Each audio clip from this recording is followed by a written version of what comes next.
que vous allez tous et toutes très bien. On se retrouve aujourd'hui pour une nouvelle vidéo. Comme tu as pu le lire au titre de la vidéo, je viens vous faire un petit update sur le SOPK. Comment je l'ai vécu au cours de l'année 2022, les différentes manifestations que j'ai eu à rencontrer, les conséquences que ça a engendré, et je ferai une sorte de petite conclusion en fait sur comment je vis la chose à l'heure actuelle. Parce que ça a été très différent de la période où j'ai été diagnostiquée à la période d'aujourd'hui. J'estime que ça peut intéresser plus d'une personne. C'est pour ça que je fais ce petit récap aujourd'hui. Avant de commencer la vidéo, je sais que c'est un peu chiant de devoir le dire à chaque fois, de devoir se l'entendre dire à chaque fois. Mais je t'invite à liker directement la vidéo et à t'abonner à la chaîne surtout. C'est vrai qu'il y a plein de gens qui disent que non, que c'est compliqué de dire ça dès le début. Tu sais pas si tu vas aimer le contenu, mais c'est très important parce que c'est à partir des likes, des abonnements, des partages et autres que YouTube va référencer ta vidéo pour que d'autres personnes que toi puissent la voir. Donc c'est pour ça que je demande toujours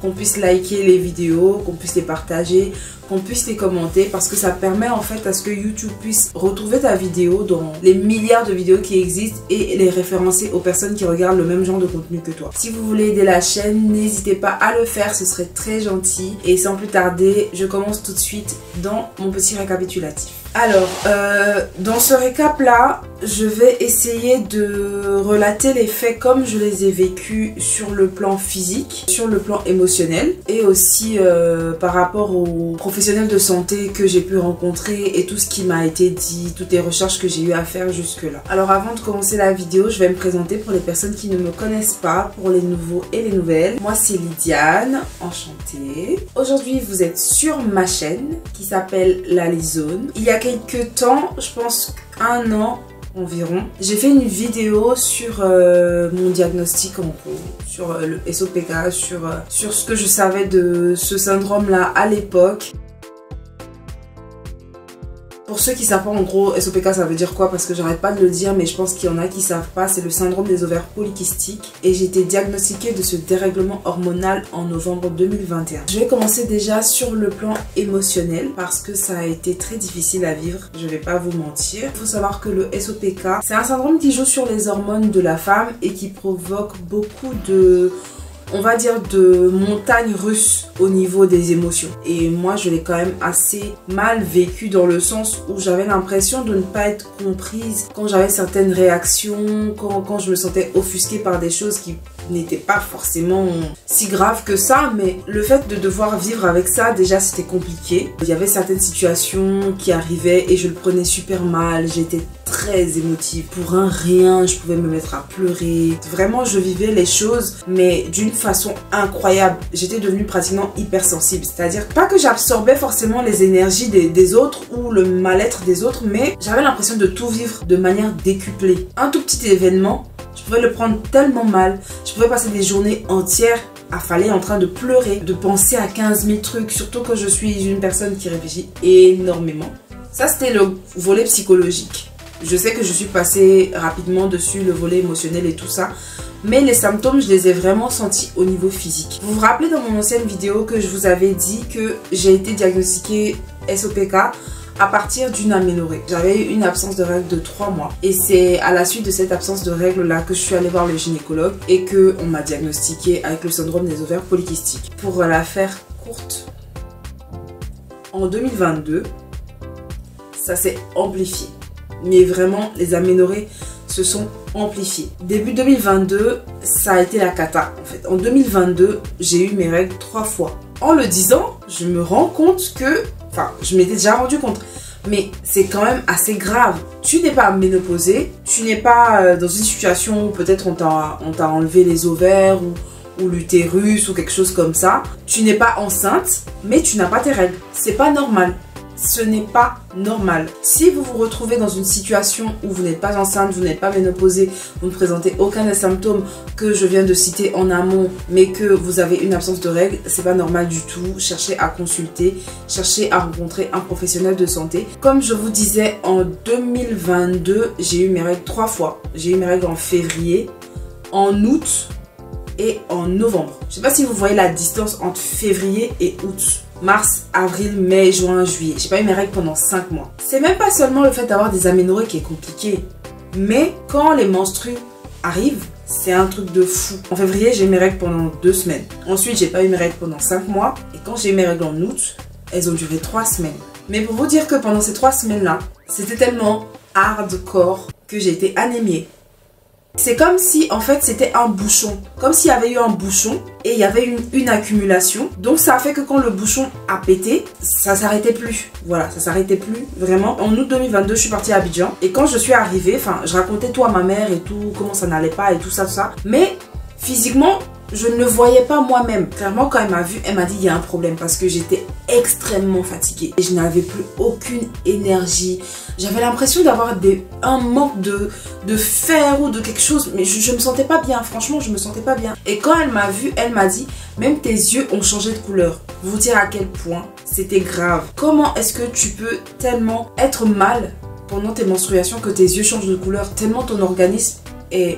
Comment je vais dire ça? Tellement ton organisme est mis à l'épreuve. On a fait le traitement pour l'anémie, pour tout ça. Et elle m'a conseillé d'aller voir un gynécologue. Du coup, je me suis dit ça peut être bien d'avoir un autre avis. Hein. C'est toujours mieux d'avoir 1 ou 2 avis médicaux quand on a des symptômes par rapport à un dysfonctionnement biologique ou quelque chose comme ça. C'est toujours bien d'avoir 1 ou 2 avis parce que les avis peuvent différer. Et il y a quelque chose qui m'a, je vais pas dire alarmée, mais qui m'a étonnée parce que je savais pas que c'était possible en fait. Vous voyez des fois dans les films, quand les femmes vont faire des échographies, qu'elles sont enceintes, mais pas avec le ventre rebondi, avec le ventre encore plat, et qu'on leur fait l'échographie directement sur le ventre, on met le gel lubrifiant, un truc ça, le gel sur le ventre là, et qu'on leur passe le truc. En fait, à force de voir ça dans les films, tu penses que c'est ce qui se passe dans la réalité. Sauf que c'est pas possible de voir tout ce qui est ovaire et tout ça s'il n'y a pas...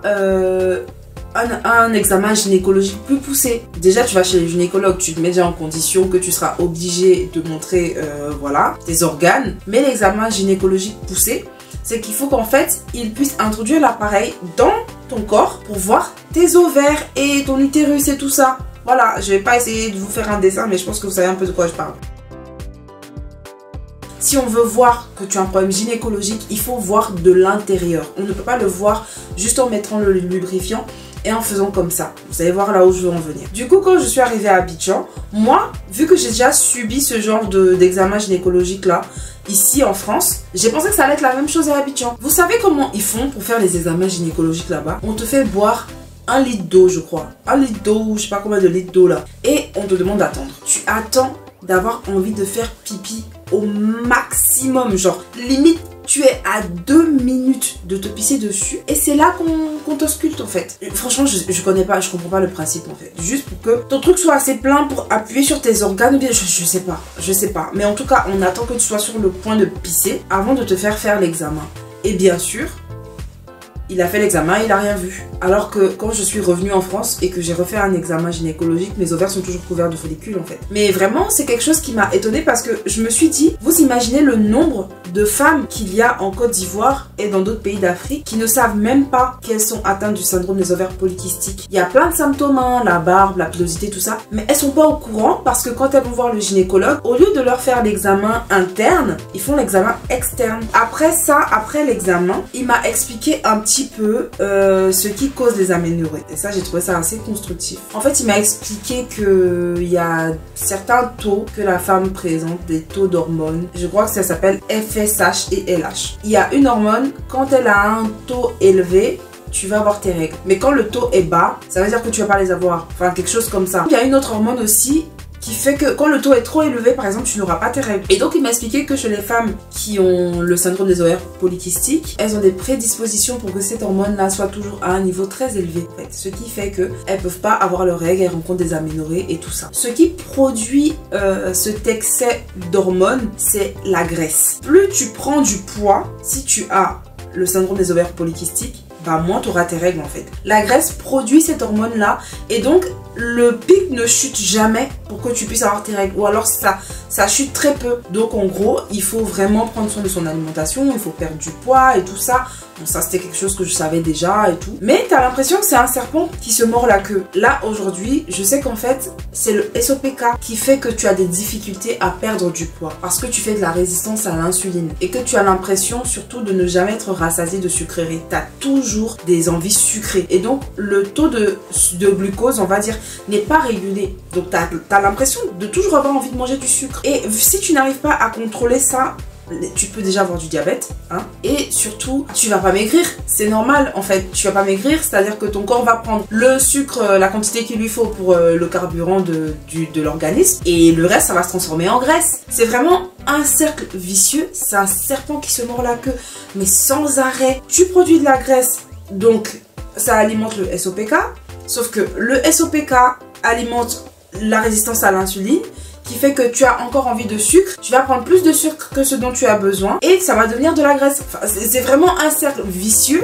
et c'est une pression énorme en fait. C'est une pression énorme de devoir se dire il faut que je perde du poids.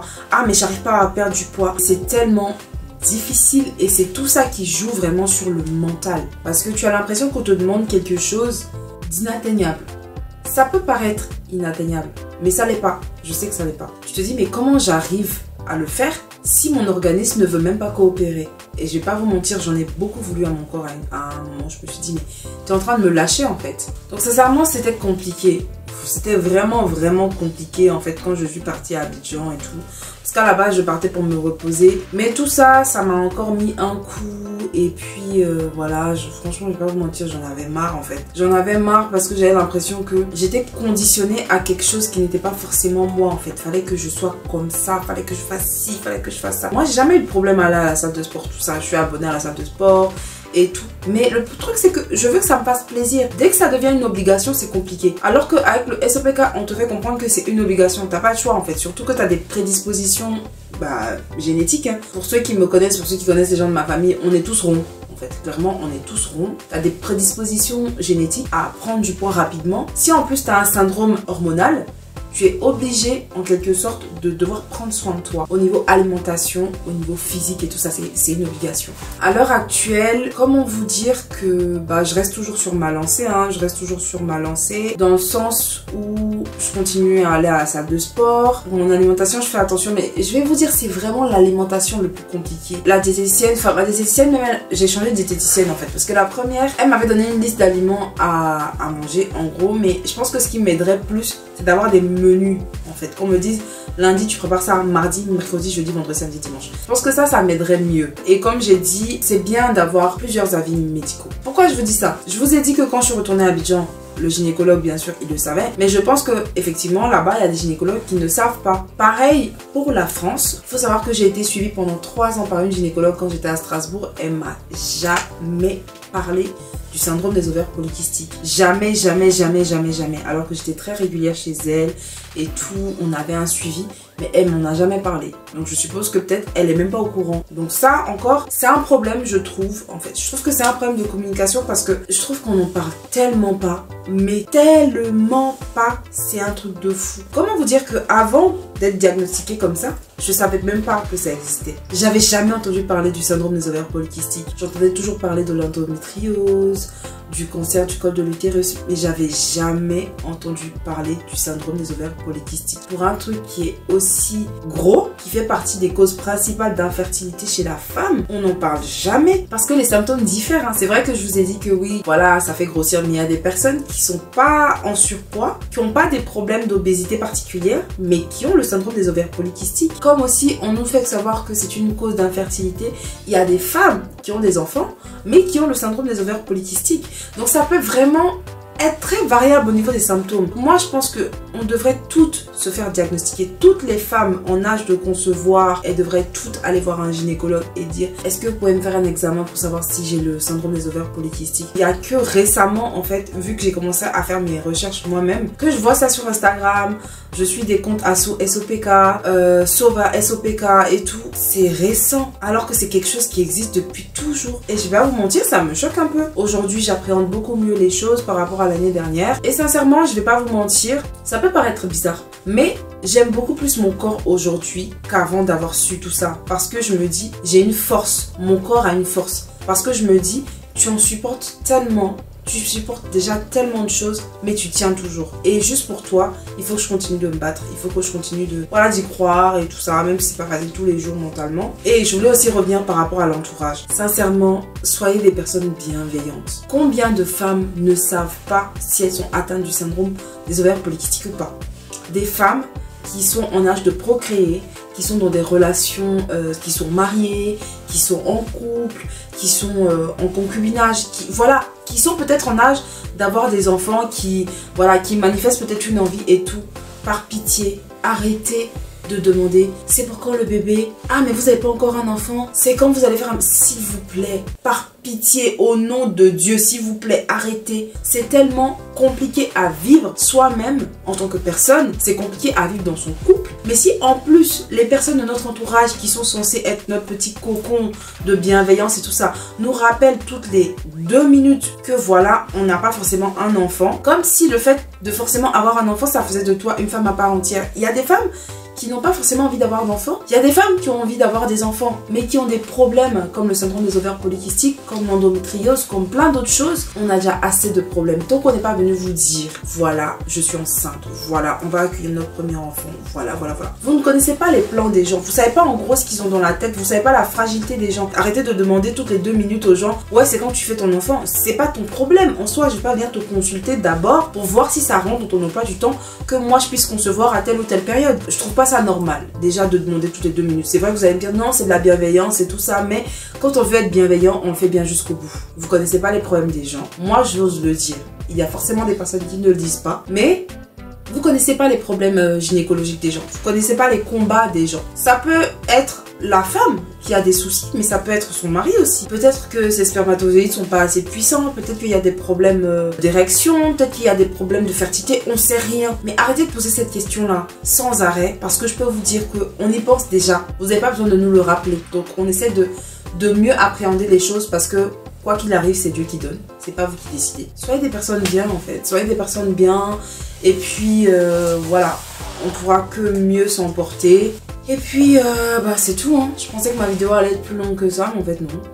C'est tout ce que j'avais à dire. N'hésitez pas à me dire en commentaire ce que vous en pensez. N'hésitez pas à venir me parler sur Instagram et tout. N'hésitez pas à venir me parler si vous avez des questions, si vous avez des recommandations, des petits topos pour éviter les douleurs parce que parfois on a des douleurs aussi. Et puis voilà, en tout cas moi je vous envoie tout mon amour. Je vous conseille de faire des examens gynécologiques pour savoir si vous êtes atteinte du syndrome des ovaires polykystiques ou pas. C'est toujours bien de savoir pour savoir quoi faire demain. N'hésitez pas à vous abonner si le cœur y est. N'hésitez pas à liker cette vidéo si elle vous a intéressé. Les hommes aussi, hein, ça serait bien de vous intéresser à la santé gynécologique de vos compagnes, de vos copines. C'est important, ça prouve que vous êtes des hommes, des vrais. Donc n'hésitez même pas. On se retrouve très bientôt pour une nouvelle vidéo qui sera un peu plus fun comme d'habitude. Pour les personnes qui me connaissent, vous savez que je suis toujours un petit peu dans la folie. J'aime bien que vous soyez sur ma chaîne et que vous rigoliez. On se dit à la prochaine. Je vous fais des bisous.